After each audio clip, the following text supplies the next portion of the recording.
اس وقت پاکستان کے امن کے حوالے سے کیا حالات ہیں اور پاکستان کی سیاست کے اندر کیا کچھ چل رہا ہے، اس کا اندازہ آپ ان تین خبروں سے لگا لیجئے کہ ایک خبر یہ آئی کہ اب باقاعدہ طور پر شیخ رشید نے کہہ دی کہ قبر ایک ہے لیکن مردے تین ہیں، فیصلہ بہت جلد ہونے والا ہے۔ ایک خبر یہ آئی، دوسری خبر نون لیگ کے لیے آئی اور وہ بڑی خطرناک خبر ہے کیونکہ مسلم لیگ نون کے جو سینئر رہنما ہیں انہوں نے پارٹی کو خیر آباد کہہ دیا، انہوں نے پارٹی کو بائے بائے کہہ دیا۔ انہوں نے ایسا کیوں کہا ہے اور ان کے کون کون سے انکشافات سامنے آئے ہیں وہ بھی ہم آپ کو بتائیں گے۔ اور تیسری خبر،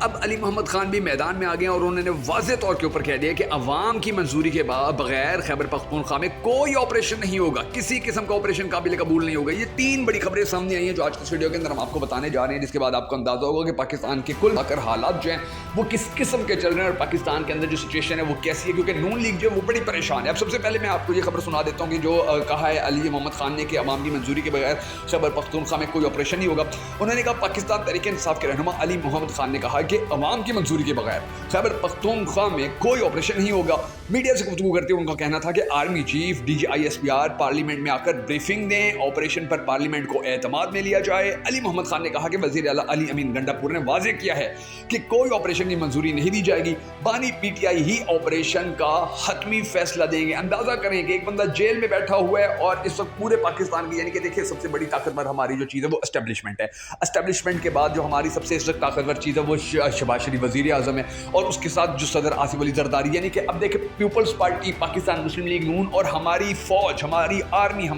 اسٹیبلشمنٹ، ملٹری اسٹیبلشمنٹ، یہ تینوں مل کے آپریشن کرنا چاہ رہے ہیں، لیکن جیل کے اندر بیٹھا ہوا بندہ کہہ رہا ہے کہ آپریشن نہیں کرنا اور اسی کی کہنے کی وجہ سے آپریشن ابھی تک رکا ہوا ہے۔ اندازہ لگا لیجئے کہ وہ جیل میں بیٹھا ہوا جو بندہ ہے کتنا زیادہ طاقتور ہے یا وہ کس طریقے سے پاکستان کے حالات کو، پاکستان کی سیاست کو آج بھی کنٹرول کر رہا ہے۔ آج بھی اس کے کہنے کے مطابق کہے بغیر جو ہے پاکستان کے اندر آپریشن نہیں ہو سک رہا ہے۔ اب میں آپ کو یہ بتاتا ہوں کہ شیخ رشید نے بڑا زبردست بیان دیا اور انہوں نے کہا کہ جی مردے تین قبر ایک، اب دیکھنا یہ ہے کہ کون سا مردہ اس قبر کے اندر آتا ہے اور اس کا فیصلہ بہت جلد ہونے والا ہے۔ اس حوالے سے جو خبر سامنے آئی اس کے اندر یہ کہا گیا ہے جی عوامی مسلم لیگ کے سربراہ شیخ رشید نے کہا ہے کہ قبر ایک ہے لیکن مردے تین ہیں، فیصلہ بہت جلد ہونے والا ہے۔ اسلام آباد ہائی کورٹ کے میڈیا سے گفتگو کرتے ہوئے شیخ رشید نے کہا کہ میں نے 30 اگست کی تاریخ رکھی ہے، اس سے پہلے فیصلہ ہو جائے گا۔ یہ کوئی حکومت ہے کہ کوئی حج پر بھی نہیں جا سکتا۔ پاکستان اہم ترین دور سے گزر رہا ہے، بھکاریوں کو باہر کہیں سے بھی بھیک نہیں ملی، پاکستان تا قیامت رہے گا۔ انہوں نے کہا کہ مجھے جسٹس طارق محمود جہانگیری صاحب نے باعزت بری کر دیا،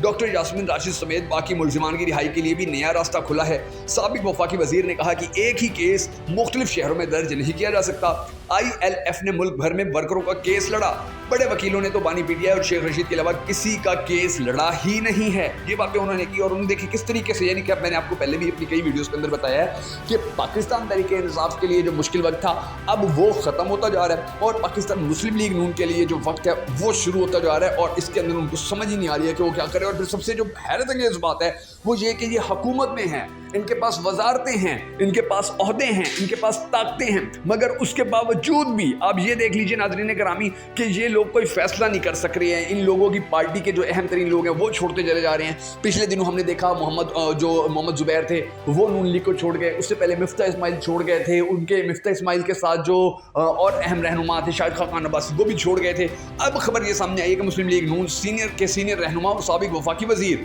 عباس آفریدی نے مسلم لیگ نون چھوڑ دی۔ عباس آفریدی نے باقاعدہ استعفیٰ پارٹی صوبائی صدر اور مرکزی جنرل سیکرٹری احسن اقبال کے نام بھیج دیے۔ عباس آفریدی نے کہا کہ ذاتی مصروفیات کی بنا پر سیاست چھوڑ رہا، کسی پارٹی میں شمولیت اختیار نہیں کر رہا ہوں۔ یعنی کہ اندازہ لگا لیجیے کہ وہی وقت جیسے آپ کو یاد ہوگا کہ پاکستان کی تحریک انصاف سے جب ان کے رہنماؤں سے مسلسل پریس کانفرنسیں کروائی جاتی رہی تھیں تو وہ کوئی یہ کہتا تھا جی میرا 10 سال کا بچہ ہے، کوئی کہتا تھا جی میں نے اپنی فیملی کو ٹائم دینا ہے، کوئی کہتا تھا جی میرے اپنے بزنس کی سارے معاملات چل رہے ہیں۔ تو اسی طریقے سے جیسے وہ اب اپنی سیاست چھوڑتے رہے، اب اسی طریقے سے جو پاکستان مسلم لیگ نون کے لوگ ہیں وہ اپنی پارٹی چھوڑ رہے ہیں، وہ اپنی پارٹی کو خیر آباد کہہ رہے ہیں اور یہ نون لیگ کے لیے بڑا ہی زیادہ یعنی کہ مشکل وقت ہے۔ اب دیکھیے کہ آہستہ آہستہ جو ساری گواہیاں ہیں وہ سامنے آتی جا رہی ہیں۔ خواجہ آصف نے بھی کہہ دیا، دیکھیے جنرل باجوہ نے ایکسٹینشن کے بدلے ہمیں پنجاب اور وفاقی حکومت دینے کی آفر کی تھی۔ اندازہ لگا لیجئے آہستہ آہستہ سارے راز کھل رہے ہیں، ساری باتیں آہستہ آہستہ سامنے آ رہی ہیں۔ اب دیکھیے خواجہ آصف جو ہیں مسلسل کتنے عرصے سے سچ بول رہے ہیں، کتنے عرصے سے ایسے بیان دے رہے ہیں کہ جو نون لیگ کے لیے بڑے پریشان کن ہیں، نون لیگ کے لیے بڑے ٹینشن والے ہیں۔ اب یہ دیکھیے یہ خبر جو سامنے اس کے اندر کہا گیا جی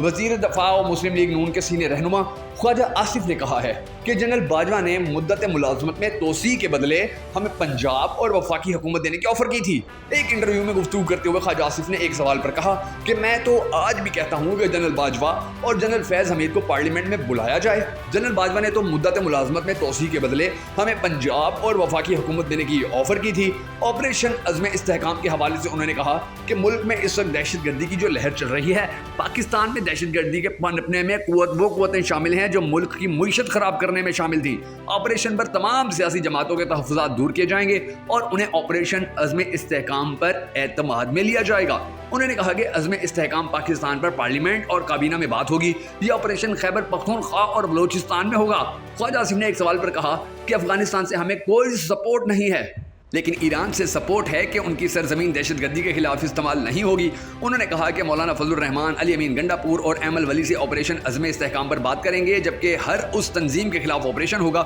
جو دہشت گردی میں ملوث ہوگی اور اس کے خلاف واضح ثبوت ہوں گے۔ یعنی کہ اندازہ لگا لیجیے اب آہستہ آہستہ وہ جو جنرل باجوہ کے بارے میں عمران خان کہا کرتا تھا، دیکھیے کس طریقے سے، کس انداز سے اب یعنی کہ عمران خان کے دشمن بھی یہ بار بار وہ اعلان کرتے پھر رہے ہیں، بار بار وہ کہتے پھر رہے ہیں کہ جی جو ہم وہ جو آرمی چیف تھا جب اس وقت جنرل باجوہ، تو وہ تو کہتا تھا کہ جی آپ مجھے ایکسٹینشن دیں تو میں آپ کو عمران خان کی حکومت ہٹا کے وفاقی حکومت بھی دے دوں گا، آپ کو پنجاب کی حکومت بھی دے دوں گا اور آپ کو کسی قسم کی کوئی ٹینشن، کوئی پریشانی نہیں ہوگی۔ یہ اندازہ لگا لیجئے کہ کس طریقے سے، کس انداز سے عمران خان کی حکومت ختم کی گئی تھی۔ پھر اب یہ دیکھ لیجئے کہ اب وہ جو علی امین گنڈا پور ہیں وہ بھی یہ بات بار بار کہہ چکے ہیں، وہ بھی یہ باتیں اسی طرح کہہ رہے ہیں اور وہ کہہ رہے ہیں کہ جی معاملات جو ہیں وہ اس وقت تک سیٹل نہیں ہوں گے، اس وقت تک ہینڈل نہیں ہوں گے جب تک عمران خان کو آپ لوگ اپنے یعنی کہ اس کو اعتماد میں نہیں لیتے ہو، عمران خان کی پارٹی کو اعتماد میں نہیں لیتے ہو، عمران خان کے لوگوں کو اعتماد میں نہیں لیتے ہو۔ پھر اب یہ دیکھ لیجئے کہ عدالت سے بھی اب عمران خان اور ان کی پارٹی کے لیے بڑا اچھا یعنی کہ بار بار ایسی چیزیں سامنے آ رہی ہیں کہ جن کو دیکھ کر لگتا ہے کہ اب عمران خان کا جو مشکل وقت ہے وہ آہستہ آہستہ ختم ہوتا جا رہا ہے۔ اور پھر یہ وہ چیزیں ہیں ناظرین گرامی کہ جن کو اگر سامنے رکھا جائے تو ہمیں پتہ چلتا ہے کہ مشکل حالات جو ہیں وہ عمران خان کو نہیں توڑ سکے، وہ اس کی پارٹی کو نہیں توڑ سکے، وہ اس کے لوگوں کو نہیں توڑ سکے ہیں، وہ اس کے عزم کو، وہ اس کے استقلال کو نہیں توڑ سکیں، اس کے استحکام کو نہیں توڑ سکیں۔ یعنی کہ اندازہ لگائے کہ کتنا زیادہ ظلم و جبر، کتنا زیادہ پریشر، کتنا زیادہ دباؤ، کتنی زیادہ پریشانیاں دی گئی عمران خان کو، اس کی پارٹی کو، اس کے لوگوں کو، ان کے گھروں پہ چھاپے مارے گئے، چادر چار دیواری کا تقدس پامال کیا گیا، لوگوں کو ہراساں کیا گیا، لوگوں کی عزتوں کے ساتھ کھیلا گیا۔ ابھی بھی دیکھ لیجئے وہ پاکستان تحریک انصاف کی جو خواتین ہیں وہ ابھی بھی جیلوں کے اندر پڑی ہیں، ابھی بھی ان کو انصاف نہیں مل رہا۔ ایک کیس کے اندر بری ہوتی ہیں، دوسرے کیس کے اندر گرفتاری، دوسرے میں بری ہوتی ہیں، تیسرے کیس کے اندر گرفتاری۔ تو یہ تمام تر معاملات ہیں ناظرین گرامی، یہ معاملات اب بڑے کھل کے آہستہ آہستہ سامنے آنا شروع ہو چکے ہیں اور پاکستان کے لوگوں کو، پاکستان کے عوام کو بڑی اچھی طرح پتہ چل چکا ہے کہ معاملات کیا ہیں، سین کیا ہے، کس طریقے سے پاکستان کو کنٹرول کرنے کی کوشش کی گئی، کس طریقے سے پاکستان تحریک انصاف کو توڑنے کی کوشش کی گئی۔ ابھی آپ دیکھیے کہ وہ جو مخصوص نشستوں والا کیس ہے، اب اس کے اندر بھی پاکستان تحریک انصاف آ گیا ہے، اس کے اندر بھی پاکستان تحریک انصاف کی جو جیت ہے وہ واضح طور پر ہر کسی کو نظر آ رہی ہے، ہر کسی کو نظر آ رہی ہے اور بار بار یہ کہا جا رہا ہے کہ پاکستان تحریک انصاف کو مخصوص نشستیں ہر صورت دینی ہی پڑیں گی۔ ان کو اگر ہم مخصوص نشستیں نہیں دیتے ہیں تو اس کے علاوہ پھر کوئی اور راستہ بھی نہیں ہے، اور جتنے بھی دلائل، جتنے بھی ثبوت دیے گئے وہ سارے ایسے تھے کہ ان کو ایک سیکنڈ کے اندر پاکستان تحریک انصاف کے جو وکلا تھے وہ اڑا دیتے تھے، ان کو سائڈ کھڈے لائن لگاتے رہے، اور یہی وجہ ہے کہ مسلسل کامیابیاں، جی ہاں مسلسل کامیابیاں مل رہی ہیں پاکستان تحریک انصاف کو۔ یہ بڑا گھمبیر مسئلہ ہے نون لیگ کے لیے، یہ بڑی گھمبیرتا ہو گئی نون لیگ کے لیے کہ وہ اب کیا کریں، کس طریقے سے خود کو سیٹل کریں، کس طریقے سے خود کو ایڈجسٹ کریں اور جو حالات ہیں وہ اپنے کنٹرول میں کریں۔ بہرحال انشاءاللہ پاکستان کا اچھا وقت شروع ہونے والا ہے اور پاکستان کا جو مشکل اور بدترین وقت ہے وہ ختم ہونے والا ہے۔ ہم دیکھیں گے کہ پاکستان کے بارے میں انشاءاللہ بہت جلد ایسی خوشخبریاں سامنے آئیں گی کہ جن کے سامنے آنے کے بعد یقینی طور پر پاکستان کے جو حالات ہیں وہ پہلے کی نسبت بہتر ہو جائیں گے۔